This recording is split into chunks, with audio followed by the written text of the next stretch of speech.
Hello, everyone. Welcome to week 13, where we will discuss the irregular verbs ser versus estar, saber versus conocer, and also the most commonly used irregular verbs and their conjugations.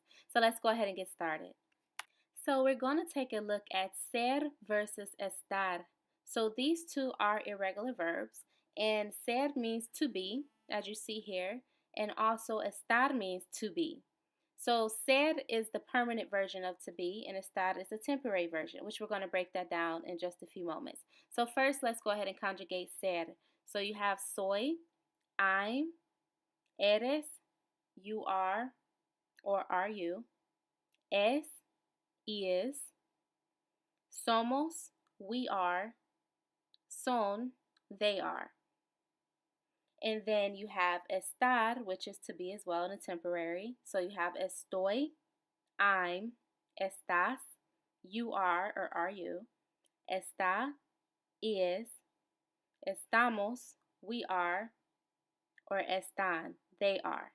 So let's take a look at the sentences using these verbs. So when I say ser is the permanent form of be, I'm referring to, for example, soy de Mexico. That's permanent, right? Eres un doctor. You're a doctor. You are a doctor. Él es latino. That's permanent. He is Latino. That's not going to change. Somos familia. We are family. We're family. Son mis padres. They're my parents. So that's a permanent situation. So you're going to use ser, right? And then here you have estar. So these are some examples that you will use the verb estar and you will not use ser. So you have estoy en la casa. I'm at home. I'm in the house. That's temporary. ¿Estás triste? Are you sad? A feeling is a temporary thing, right? Ella está con él. She is with him.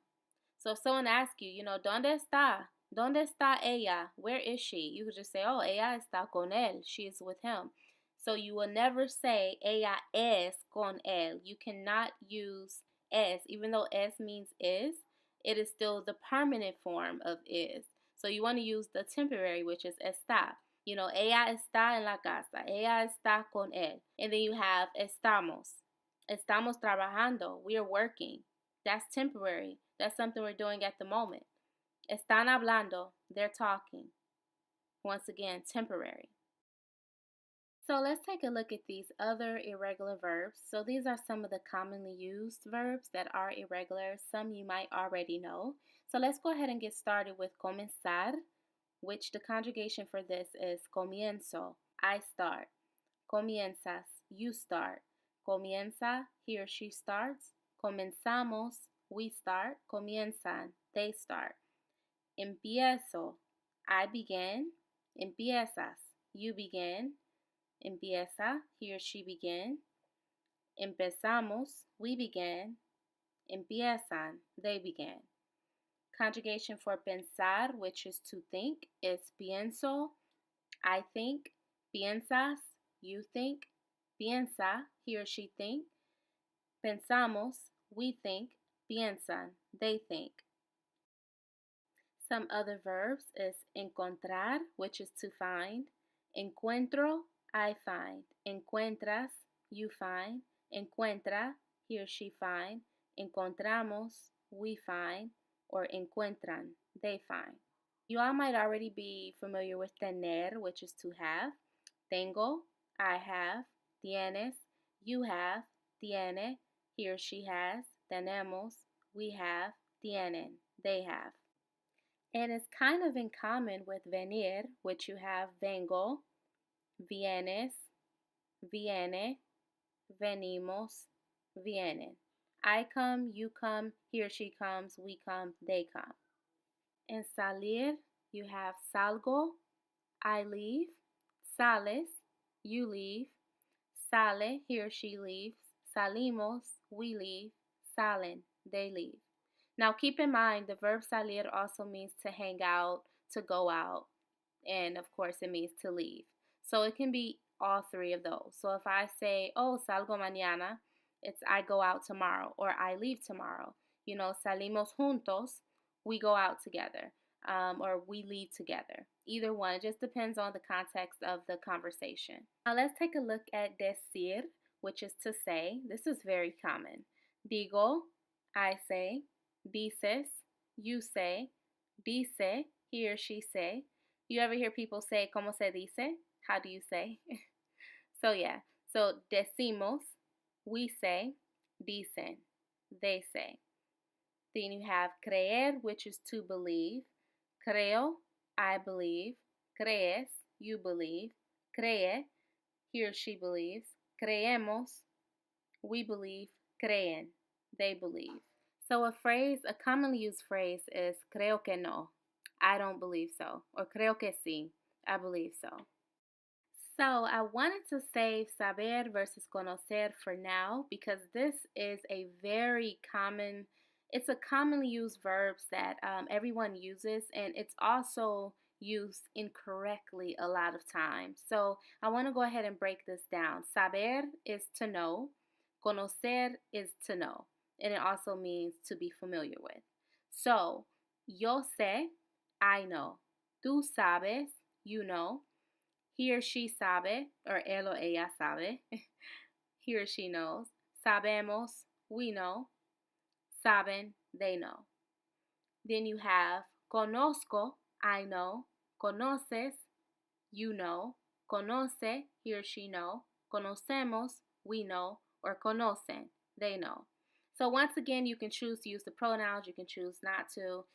Either way. So you can say yo conozco or conozco without yo. Either one is the same thing. So what exactly is the difference between saber and conocer?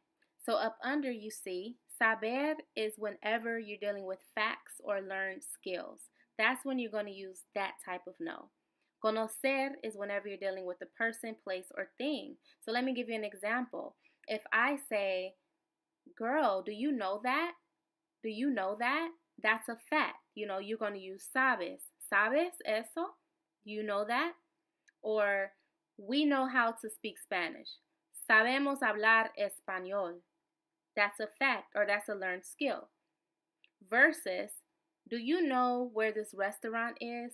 That's a place. So you're going to use, ¿conoces dónde está este restaurante?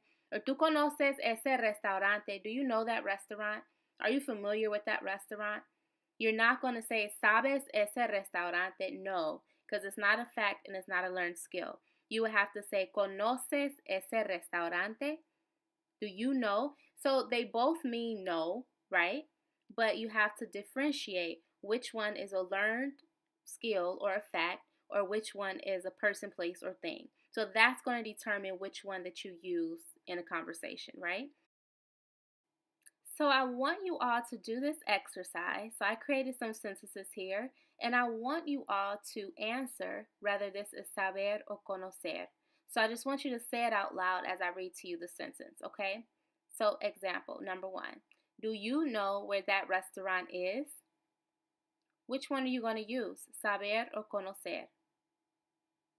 Do you know where that restaurant is? Okay, now up under, I don't know about that.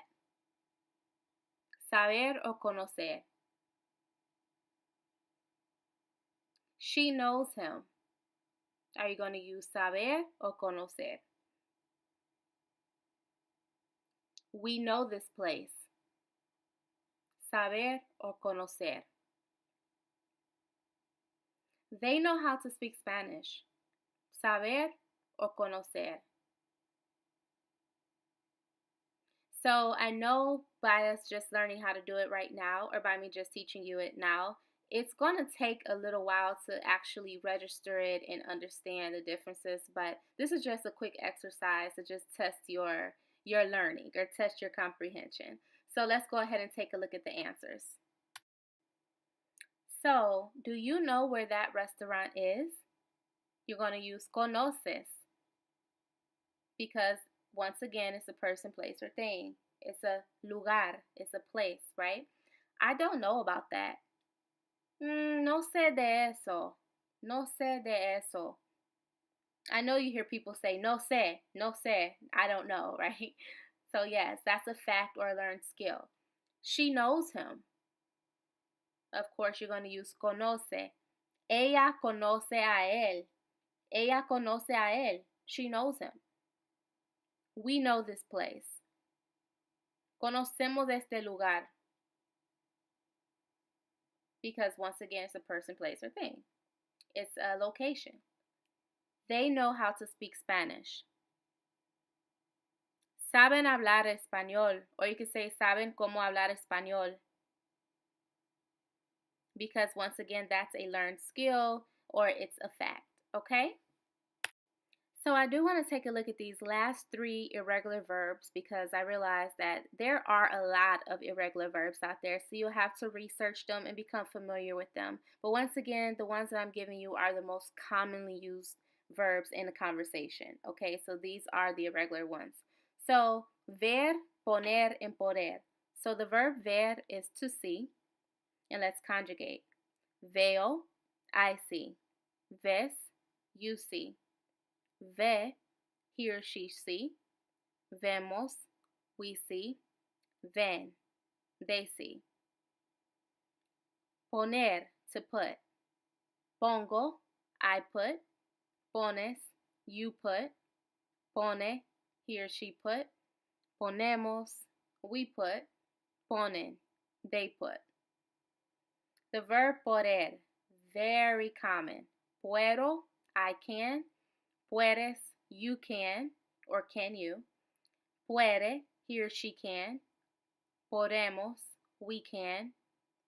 Pueden, they can. So let's break this poder down some more. So let's use some commonly used sentence examples using the verb poder.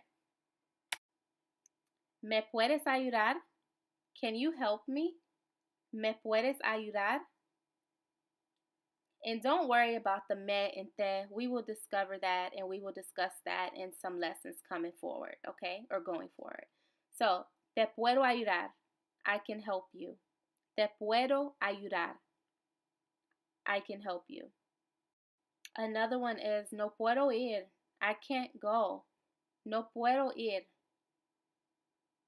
¿Puedes venir a mi casa? Can you come to my house? ¿Puedes venir a mi casa? No podemos asistir. We can't attend. So you could tell your friends, ay chica, lo siento mucho, pero no podemos asistir. I'm so sorry, but we can't attend. Ellos pueden encontrar las llaves. They can find the keys. So just something to keep in mind, poder plus the verb. You see that in the bottom left corner. Poder plus the verb. Remember that format because you're not going to conjugate the second verb. So when, for example, look at the sentences on the side up under. You have puedo ir. I can go. Puedes nadar. Can you swim? Podemos salir. We can go out or we can leave. So you are not going to conjugate that second verb. You're just going to leave it as is. Because we know ir is to go, nadar is to swim. So the question is, well, Ambi, aren't I saying, can I to go? Yes, that's literally what you're saying in direct translation. However, to make it make sense in English, you're saying puedo ir is I can go. It wouldn't be I can to go. However, that is the way that you have to say it. So never conjugate that second verb whenever you're dealing with poder. Okay? So once again, I'm going to ask you all, ¿puedes aprender español? Can you learn Spanish?